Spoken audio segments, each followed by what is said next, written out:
तपाईको मोबाइल छ नि जतिसुकै फास्ट चार्ज लगाउनुस् तर यो फास्ट हुँदैन। तपाईले डेटा केबल पनि चेन्ज गर्नुभयो, चार्जरको हेड पनि चेन्ज गर्नुभयो तर पनि फास्ट भएन। अब एउटा सेटिङलाई पनि चेन्ज गरेर हेर्नुस्।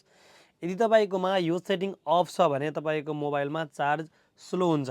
जबकि तपाईले ओरिजिनल चार्जर प्रयोग गर्नुभएको छ, ओरिजिनल हेड डेटा केबल प्रयोग गर्नुभएको छ भने पनि तपाईको मोबाइल स्लो चार्ज हुन्छ। यदि तपाईकोमा यो अप्सन अफ छ भने, तपाईको मोबाइलमा यो अप्सन अफ छ भने, आउनुस् त्यो अप्सन कुन हो त हेरिहालौँ। त्योभन्दा पहिला भिडियोलाई सेभ गर्नुस्, बिर्सिन सक्नुहुन्छ है।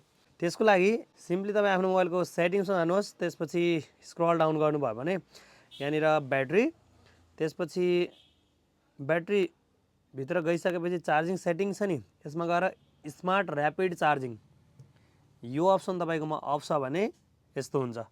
तपाईको फोन स्लो चार्ज हुन्छ। यसलाई तपाईले अन गरेर चार्ज गर्न सक्नुहुन्छ। आफ्नो फोनलाई फास्ट चार्ज गराउन सक्नुहुन्छ। तर फास्ट चार्ज गर्दाखेरि तपाईको फोन थोरै हिट भने हुन सक्छ।